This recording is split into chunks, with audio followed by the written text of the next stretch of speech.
முதலில் நகரம் என்பதை பற்றி நாம் ஒரு வரையறை செய்து கொள்ள வேண்டியிருக்கிறது. தீண்டாமை என்பது பற்றி நாம் ஒரு வரையறை செய்து கொள்ள வேண்டியிருக்கிறது.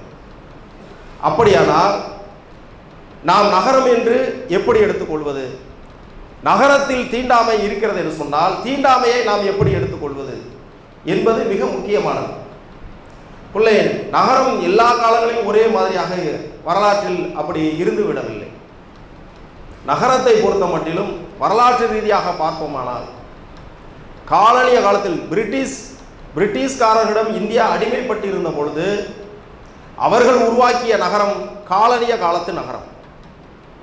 அதற்கு பின்னதாக நாம் விடுதலை பெற்ற பிறகு சுதந்திர இந்தியாவில் நமக்கான இந்தியாவை நாம் உருவாக்குவதற்காக வகுத்து கொண்ட தொழில்மயமாதல், தொழில் வளர்ச்சிக்கான அடித்தளத்தில் இருந்து உருவாகிய நகரங்கள் நகர்மயமாதல். ஆகவே தொழில் வளர்ச்சியை உள்ளடக்கிய நகர்மயமாதல் 1990களுக்கு பிறகு நவ தாராளமய கொள்கைகள் உலகமெல்லாம் நடைமுறைக்கு வந்த பின்பு, இந்தியாவிற்கும் அந்த நடைமுறைக்கு வந்ததற்கு பின்பு, ஆட்சியாளர்களுடைய கொள்கையாக அவர்கள் கடைபிடிக்க ஆரம்பித்ததற்கு பின்பு உருவாகி இருக்கக்கூடிய நகர்மயமாதல். ஆகவே நகர்மயமாதலுக்கு ஒரு 3 கட்டங்களாக நாம் பார்க்க வேண்டியிருக்கு. இப்போது நாம் பேசுவது தாராளமய காலத்தில் இருக்கக்கூடிய நகரம். இந்த நகரத்தில் நிலவக்கூடிய தீண்டாமை என்ன? சரி, பிரிட்டிஷ்காரர்கள் உருவாக்கிய நகரத்தினுடைய பண்பு என்ன? அதனுடைய குணம் என்ன? குணாம்சம் என்ன?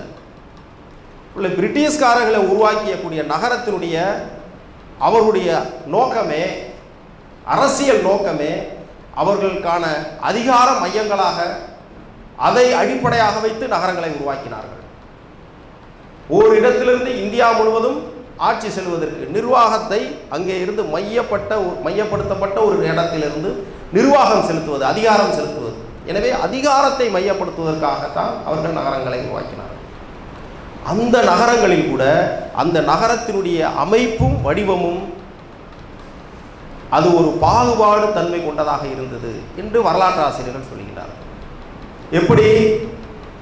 பிரிட்டிஷ்காரர்கள் உருவாக்கிய அந்த நகரம் பிரிட்டிஷ்காரர்களுக்கு என்று உருவாக்கக்கூடிய குடியிருப்புகள் எப்படி இருந்தது என்று சொன்னால், இந்தியாவுடைய சகல பகுதி மக்களும் அவருடைய குடியிருப்புக்கு சென்று விட முடியாது.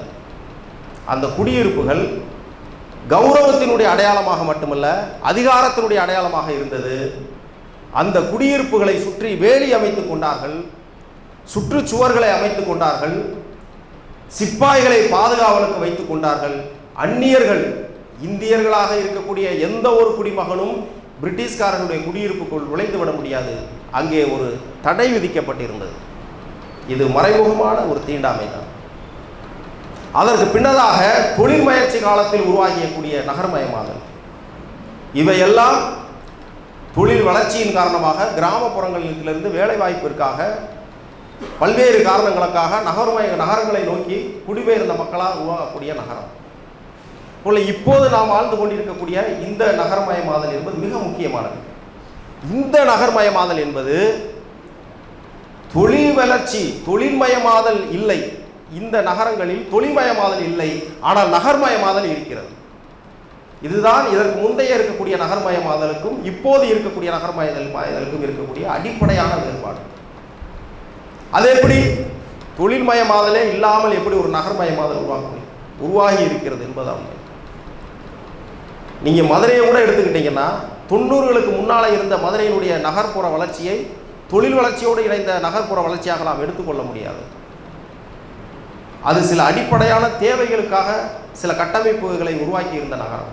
ஆனால் மதுரையினுடைய தற்போதைய வளர்ச்சியை நீங்கள் பார்த்தால் தெரியும், மதுரை நகர்மயமாதலை நோக்கி விரைவாக பயணித்துக் கொண்டிருக்கிறது என்பதை நம்மால் இன்றைக்கு மதுரை முழுக்க நீங்கள் பயணம் சென்று வந்தால் பார்த்து விட முடியும். ஆகவே இந்த நகர்மயமாதல் எதை அடிப்படையாக வைத்து உருவாகி கொண்டிருக்கிறது என்பது மிக முக்கியமானது. இந்த நகர்மயமாதல் சந்தை உருவாக்குகிறது. சந்தை உருவாக்குகிறது. அதற்கு உலகமெல்லாம் தனக்கு சந்தை தேவை என்பதற்காக தான் உற்பத்தி செய்யக்கூடிய பொருட்களை விற்பனை செய்ய வேண்டும் என்பதற்காக அதற்கான நுகர்வோர் விலை கோடிக்கணக்கில், பல்லாயிரம் கணக்கில் உருவாக வேண்டும் என்பதற்காகவே சந்தையை உருவாக்கி கொண்டிருக்கிறது. இந்த சந்தை உருவாக்கத்திற்காகவே இதை அடித்தளமாக வைத்து உருவாகி இருக்கக்கூடிய நகர்மயமாதல் தான் இப்போது இந்தியா முழுவதும் நடந்து கொண்டிருக்கிறது.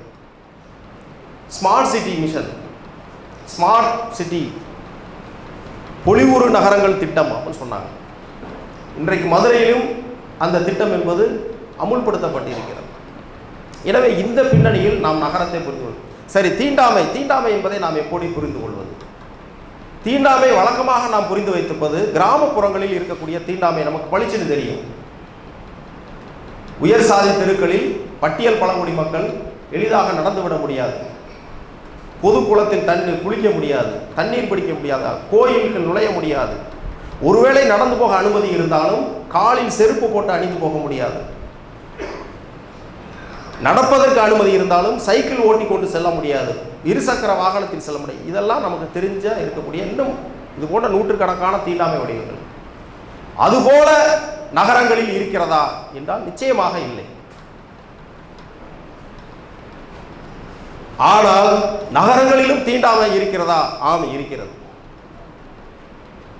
கிராமப்புறத்தில் இருப்பதை போல தீண்டாமை அப்படி பட்டவர்த்தனமாக இல்லையே தவிர, நாம் எளிதாக அடையாளம் கண்டுகொள்வதை போல அப்படி இல்லையே தவிர, அல்லது நாம் அனுபவிப்பதை போல ஒரு தீண்டாமை கொடுமையினால் ஒரு வன்கொடுமையாக அனுபவிப்பதை போல நகரங்களில் இல்லையே தவிர, நகரங்களிலும் தீண்டாமை இருக்கிறது. ஆனால் அது நுட்பமாக இருக்கிறது, நுட்பமாக இயங்குகிறது. அதில் உங்களுக்கு தெரிஞ்ச பல்வேறு விஷயங்கள் நான் சொல்லி தெரியும் அவசியம் இல்லை. இன்றைக்கு எல்லாருக்கும் தெரிஞ்ச விஷயம் நான் ஏற்கனவே சொன்னதை போல, இன்றைக்கு பல வீடுகளில் போர்டை மாட்டி வச்சுருப்பாங்க, இங்கே பிராமணர்களுக்கு மட்டும் அல்லது இந்த உன்னாளுக்கு மட்டும்தான் வீடு வாடகை அப்படிலாம் இருக்கக்கூடிய வீடுகளாக இருக்குது. அல்லது ஒருவேளை நீங்கள் போய் விசாரித்தாலும் நீங்கள் என்ன ஆளுங்க அப்படின்னு கடைசியாக அந்த கேள்வியில் தான் வந்து நிற்பாங்க. இது நம்ம பரவலாக தெரிந்த விஷயம்தான்.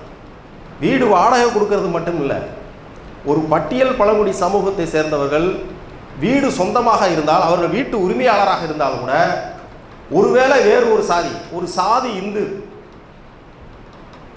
அவர் வந்து வீட்டுக்கு குடியேறன்னு நினைக்கிறாரு, விசாரிக்கிறாரு, வீட்டுக்கு அட்வான்ஸ்லாம் கொடுத்துட்டு போயிடுறாரு. அட்வான்ஸ்லாம் கொடுத்துட்டு போனவர் 2 நாள் கழித்து, இல்லைங்க வேணாம், எனக்கு இந்த வீடு பிடிக்கல, இல்லாட்டா நான் இன்னொரு இடத்துல பார்த்துட்டேன், எனக்கு வந்து அது கொஞ்சம் இதை விட சௌகரியமாக இருக்குது அப்படின்னு ஏதேனும் ஒரு காரணத்தை சொல்லி ஏற்கனவே கொடுத்த அட்வான்ஸாக வாங்கிட்டு போயிறாரு. என்னான்னு பார்த்தா அவர் விசாரிச்சிருக்கிறார், இந்த வீட்டினுடைய ஓனர் யார், உரிமையாளர் யார். அப்போ வீட்டினுடைய உரிமையாளர் ஒரு பட்டியல் பழங்குடி சமூகத்தை சேர்ந்தவராக இருந்தால், ஒரு சாதி இந்து அந்த வீட்டிற்கு குடிபோவதற்கு அவருக்கு ஒரு மனத்தடை இருக்கிறது. அந்த மனத்தடை அவர் பின்பற்றியிருக்கக்கூடிய அல்லது அவர் பிறந்து இருக்கக்கூடிய அந்த சாதியின் வழியாக மரபு ரீதியாக அவருக்கு கடத்தப்பட்டிருக்கிறது, சாதியின் பெயரால். ஆனால் இதை விட தாண்டி நாம் சிந்திக்க வேண்டிய ஒரு விஷயம், நகரங்கள் கிராமங்கள் எப்படி நில உடைமை இல்லாமல் பட்டியல் பழங்குடி மக்களை கூலிகளாகவே வைத்து காலமெல்லாம் அவர்களை ஒடுக்கப்பட்டவர்களாக நிரந்தரமாக அந்த விவசாய உறவு முறை எப்படி அவர்களை தக்க வைத்துக் கொள்கிறதோ, அதே போல நகரம் மிக நுட்பமாக இவர்களை பட்டியல் பழங்குடி மக்களை ஒரு அளவுக்கு மேல் இவருடைய வாழ்வாதாரம் உயராமல், இவருடைய சமூக அந்தஸ்து உயராமல் பார்த்து கொள்கிறது. அது எப்படி, அதில் யாருக்கெல்லாம் பங்கு இருக்கு என்பதை மட்டும் நான் சுருக்கமாக சொல்லி முடிக்க வேண்டும் என்று கருதுகிறேன் தோழர்களே.